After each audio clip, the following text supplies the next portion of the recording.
Hey guys, welcome back to more Karen stories. In this video, a ridiculous car rental company stole my new car and towed it away. Let's dive right into the video. And the first one is titled, "Coworker tried to destroy me and I got revenge." So this story was from several years ago when I was working in customer success for a tech startup. I was a senior CSM and we hired a girl, let's call her Mary. Mary was pretty soft-spoken and she and I shared the same cube. She was okay to work with, she knew her job and kept a low profile. She was generally okay to hang out with, and I even took her and her boyfriend to a board game cafe to chill after work. Her only problem was that she was insecure and had a major victim complex. So basically, whenever something negative happened to her, she would make a big deal out of it and think it was a personal attack of some sort. Our VP of sales had a pretty harsh sense of humor, which is a story of its own, and would sometimes make jokes at the expense of the employee. But he did it to everyone. Mary, on the other hand, thought she was being singled out and felt was being personally harassed, so she complained straight to the CEO.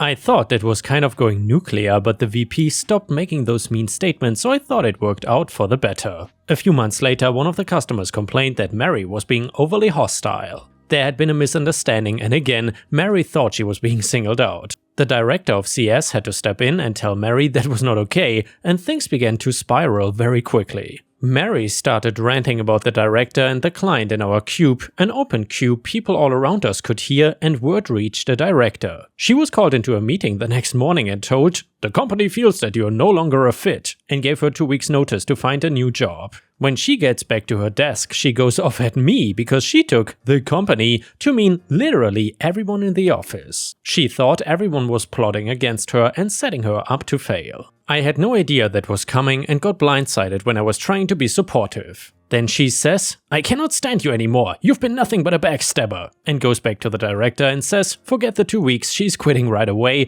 and proceeds to unload all sorts of made up stuff about me, spreading rumors around her. If she is going down, then so am I, apparently. The director is highly skeptical because I've been at the company longer, employee number 6, and got along with everyone. Never a problem employee, and she gets back to her desk, has a moment of clarity and realizes that if she quits she cannot file for EI or get severance, and immediately runs to the director to try and take back what she said and get back to being fired. However, the director tells her to pound sand. Mary goes over the director's head and goes to the CEO, who's like, "What the hell am I dealing with this for? Director, do your job," which only pisses the director off even more. And then Mary goes to me, and by this time I've been told what Mary had said about me, and asks me to intercede on her behalf and starts buttering me up about how awesome I am and how much of a friend I've been to her. I don't remember what I said, but I remember her crying and me having to leave the room because I couldn't deal with it, plus it's not safe, and she was gone the next morning. She was too ashamed to pick up her stuff, her plants, jacket and notebooks were all still at her desk. And yeah, Ripe Stars, I gotta admit, that was a fantastic workplace petty revenge story. If you ever gotten any sort of revenge at your workplace, please let me know in the comments because I would love to hear your story. Either way,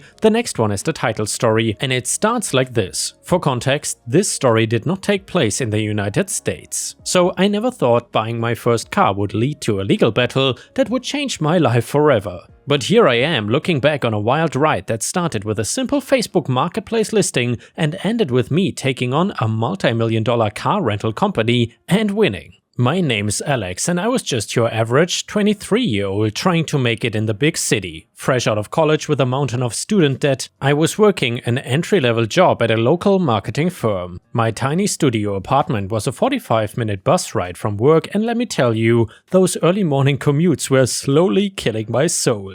"Alex, you've got to get a car," my best friend Jess would say every time we met for coffee. "You cannot keep living like this." I'd roll my eyes and take a sip of my overpriced latte. Yeah, with what money? In case you forgot, I'm broke. But deep down I knew she was right, I needed wheels and fast. The problem was every dealership I visited left me feeling defeated. The prices were astronomical and the salespeople looked at me like I was a kid trying to buy a Lamborghini with pocket change. That's when I stumbled upon the Facebook marketplace listing that would change everything. A beautiful blue 2018 Hyundai Elantra, only 30,000 miles on the odometer for just $10,000. It seemed too good to be true, but the pictures were pristine and the seller, a woman named Sarah, seemed legitimate. When I mentioned it to my parents during our weekly video call, they were less than thrilled. "Honey, you cannot buy a car off Facebook," my mom said, her forehead creased with worry. "What if it's stolen? What if it breaks down as soon as you drive it off the lot?" My dad chimed in, his voice gruff with concern. "Alex, listen to your mom. Go to a reputable dealer. It might cost more, but at least you will have peace of mind." I appreciated their concern, but I could not shake the feeling that this was my chance. "I hear you guys, I really do, but I've done my research. I will get it checked out by a mechanic before I buy it. And I'll make sure all the paperwork is in order. Trust me, I got this." They exchanged a look I knew all too well. "Our child is about to make a huge mistake" look. But they also knew that I was stubborn enough to do it anyway, so the next day I met Sarah in a busy parking lot. She was in her mid-30s, friendly, and seemed genuinely sad to part with the car. "My husband got a company car," she explained as we walked around the Elantra. "We just don't need two vehicles anymore." I nodded, running my hand along the smooth blue paint. It was even prettier in person. "Mind if I take it for a spin?" Sarah handed over the keys without hesitation. "Of course, take your time." The test drive was a dream. The car handled beautifully, the AC blew ice cold, and there was not a single warning light on the dash. When we returned to the parking lot, I was sold. "I'll take it," I said, trying to keep the excitement out of my voice, "but I would like to have my mechanic look it over first if that's okay." Sarah agreed readily, and 2 days later I was the proud owner of my very first car. The mechanic had given it a clean bill of health and the paperwork seemed to be in order. I spent a day at the DMV getting new plates, registering the car in my name and transferring the title. It was a headache, but by the end of it all, I felt like a real adult. For the next month and a half, life was good, no more cramped bus rides or overpriced Ubers. I could go grocery shopping without having to lug bags on public transit. I even started dating again, now that I could actually pick someone up for a date instead of meeting them at the restaurant. Then came the day that turned my world upside down. It was a sunny Saturday afternoon and I was chatting with my neighbor, Mrs. Johnson, an elderly woman who had always the best gossip about the neighborhood. And then, she was saying, her eyes twinkling with mischief, "I saw Mr. Peterson sneak out at 2 AM. Can you believe it?" I was about to respond when a massive tow truck rumbled down our quiet street. We both turned to look, curious about the commotion. "I wonder who's getting towed," Mrs. Johnson mused. "I hope it's not that awful van that's been parked on Maple for weeks." I shrugged, not thinking much of it. Probably just someone who forgot to move their car for street cleaning or something. We continued our chat for another 10 minutes or so before I decided to head back home. As I rounded the corner to my driveway, my heart nearly stopped. The tow truck was parked right in front of my house and my beautiful blue Elantra was hooked up to it, its wheels already off the ground. "Hey!" I shouted, breaking into a run. "What the hell are you doing?" "That's my car!" The tow truck driver, a burly guy with a bushy beard, looked up from his clipboard and said, "This your vehicle, miss?" "Yes, it's mine. I just bought it a month ago. Why are you towing it?" He handed me a piece of paper and said, "Got orders to repossess this vehicle. It's registered to Zoom Rental Cars." I felt like I'd been punched in the gut. "What? No, that's impossible. I have the title, I registered it myself." The driver just shrugged, clearly used to people protesting. "Look, I'm just doing my job. You will have to take it up with Zoom. Here's their number." My hands were shaking as I dialed the number. A perky customer service voice answered. "Thank you for calling Zoom Rental Cars. How can I assist you today?" "You're towing my car!" I practically shouted into the phone. "I bought this car. I own it. You have no right to take it." There was a pause and then, "I'm sorry ma'am, but if our repossession team is there, it means the vehicle belongs to us." "Can I have the license plate number?" I rattled off the plate number, my voice trembling with anger and fear. "Yes, I see. This vehicle was reported stolen from our Chicago location 3 months ago. I'm afraid you've been the victim of fraud, ma'am. The person who sold you this car was not the legal owner." The world seemed to spin around me. Stolen? Fraud? This could not be happening. "But I have the title," I protested weakly. "I registered it at the DMV. How could this happen?" "I'm sorry, but I cannot provide any more info. You will need to file a police report and contact your insurance company. Is there anything else I can help you with today?" I hung up, feeling numb. The tow truck driver was watching me with a mix of sympathy and impatience. "Look," he said, his voice softer now, "I get that it sucks, but I gotta take the car. Here's a card for a lawyer who specializes in this kind of thing. You might want to give him a call." As I watched my car, my freedom being towed away, I knew my life was about to get very complicated. What I didn't know was that this was just the beginning of a battle that would test my resolve, empty my bank account, and ultimately lead to a victory I never saw coming. Little did I know, the car rental company had just picked a fight with the wrong person, and I was about to learn just how far I'd go to get justice. The next few days were a blur of phone calls, paperwork, and tears. I filed a police report, but the officer who took my statement did not seem particularly optimistic. "These cases are tough," he said, handing me a copy of the report. "It's your word against a big company. You might want to consider chalking this up as a lesson learned." But I couldn't just let it go. This was my car, damn it. I'd saved for months, done everything by the book, and now I was being treated like a criminal. I called the lawyer the tow truck driver had recommended. His name was Mike Donovan, and he sounded like he gargled with gravel every morning. "Car rental scam, huh?" he said after I explained my situation. "Seen a few of these lately. Come by my office tomorrow at 2. Bring every piece of paper you have related to this car." The next day I walked into Donovan's cramped office clutching a folder bulging with documents. He was a small man with thinning hair and thick glasses, but his eyes were sharp as he flipped through my paperwork.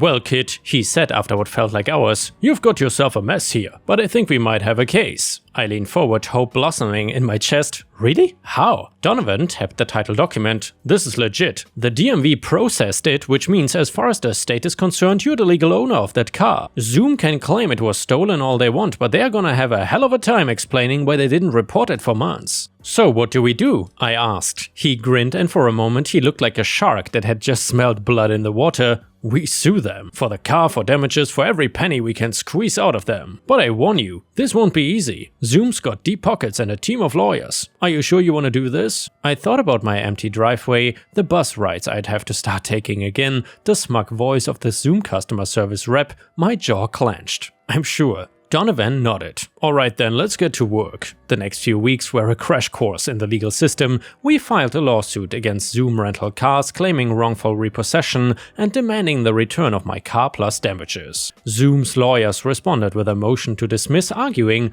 that I had no standing since the car was stolen property. However, Donovan was crafty. He subpoenaed records from the auction house where Sarah, the woman I bought the car from, had purchased it. It turns out the car had been sold to the auction house by a towing company that had picked it up from an airport parking lot. "See?" Donovan explained, spreading the documents across his desk. "Zoom reported the car stolen after it had already been towed and sold. They screwed up and now they are trying to cover their tracks." As we dug deeper, a pattern began to emerge. We found 5 other cases in the past year where Zoom had attempted to repossess cars they claimed were stolen, only to back down when challenged legally. It seemed they were using the stolen car claim as a way to reclaim vehicles they had lost track of due to their own mismanagement. The day of our first court hearing arrived and I felt like I was gonna throw up. The courthouse was intimidating, all marble and echoing hallways. Zoom's legal team looked like they stepped out of a law firm brochure, all of them perfectly pressed suits and confident smirks. Our judge, a no-nonsense woman named Judge Harriet Chen,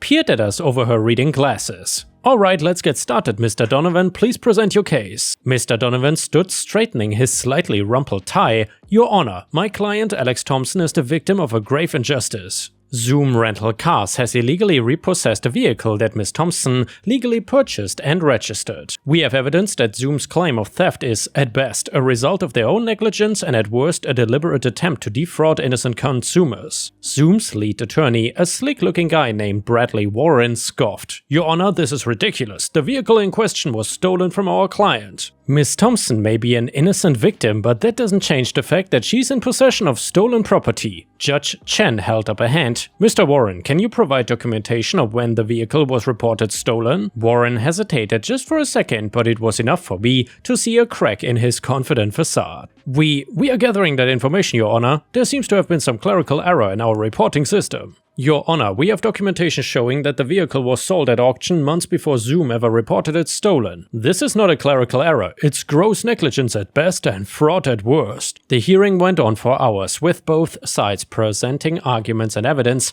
but by the end I was mentally exhausted, but the Judge Chen seemed intrigued. "This is a complex case," she said, peering at both legal teams. "I'm denying the motion to dismiss." Mr. Donovan, you've presented enough evidence to proceed. We'll set a trial date for 3 months from now. In the meantime, I'm ordering Zoom to return the vehicle to Miss Thompson pending the outcome of this trial. I could have cried with relief. As we left the courthouse, Donovan patted me on the back. Round 1 goes to us, kid, but this fight's just getting started. He was right. Over the next 3 months, my life became a whirlwind of depositions, document reviews, and strategy sessions. Zoom's lawyers tried every trick in the book to discredit me, even sending private investigators to dig into my background, but we had the truth on our side and slowly but surely, we built our case. We found more victims of Zoom's repossession scheme, each with a story similar to mine. We uncovered internal emails showing that Zoom executives knew about the misplaced vehicles but chose to claim theft rather than admit their mistakes. As the trial approached, Zoom's lawyers reached out with a settlement offer. They would return my car and pay me $25,000 if I dropped the lawsuit and signed a non-disclosure agreement. I was tempted. God, was I tempted. It had been months since I'd had my car and the legal fees were piling up,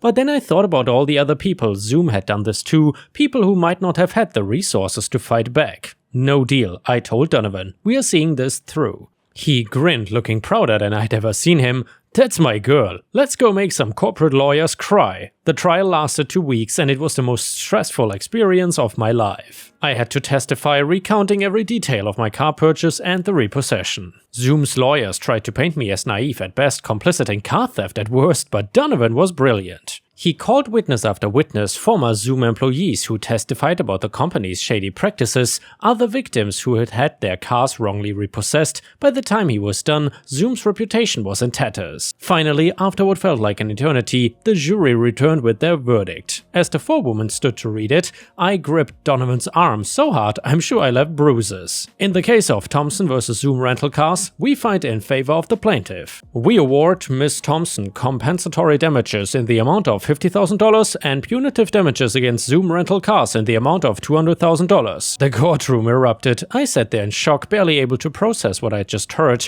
We had won, not just one, but one big. Donovan was beaming, shaking my hand vigorously. You did it, kid. You took on the big guys and you won. As we left the courthouse, reporters swarmed us, cameras flashed, microphones were shoved in my face. I felt overwhelmed, but Donovan stepped in, his arm protectively around my shoulders. My client is understandably emotional right now. He said to the press, "This verdict sends a clear message to corporations like Zoom. You cannot bully ordinary citizens and expect to get away with it." Alex Thompson stood up for what's right and justice prevailed. In the days that followed, my story was everywhere. I received messages from people all over the country who had had similar experiences, thanking me for fighting back. Zoom, facing a PR nightmare and the prospect of more lawsuits, quickly changed their policies. They implemented new tracking systems for their vehicles and established a customer advocacy board to handle disputes. As for me, I got my car back along with a check that would pay off my student loans and then some. But more than that, I got the satisfaction of knowing that I'd made a difference. I'd stood up to a corporate giant and won. And now every time I slide behind the wheel of my blue Elantra, I smile. It's not just a car anymore. It's a symbol of what can happen when you refuse to back down, when you fight for what's right, no matter how big the odds against you might seem. And let me tell you, that's a feeling worth more than any court settlement. And the next one is titled, I Exposed My Neighbor. I, male 32, moved into this neighborhood 2 months ago. The neighborhood is kind of busy with lots of activities and events taking place. I have a next door neighbor named Steve, and from what I had noticed, Steve has an important place among the neighbors. He is conservative and somewhat influential, if this is the right word. So anyways, Steve keeps inviting me to participate in events, but I tell I am busy. I work long shifts as a nurse and he seems to get personally offended whenever I declined. He was nice about it first and then he started spreading rumors about me being agonistic, introvert and anti-social. At first I ignored him and then he started complaining about everything I do or don't do, like my front door camera, the lights in my driveway, the garage, the dog, and the list is endless. I had a stern conversation with him in front of the other neighbors last week, telling him to leave me alone and to stop complaining to the neighbors about me for no reason. He said something about how he was just making sure to include me in the events and also tried to get me to avoid any violations about lights and pets. I said thank you, but I need to be left alone.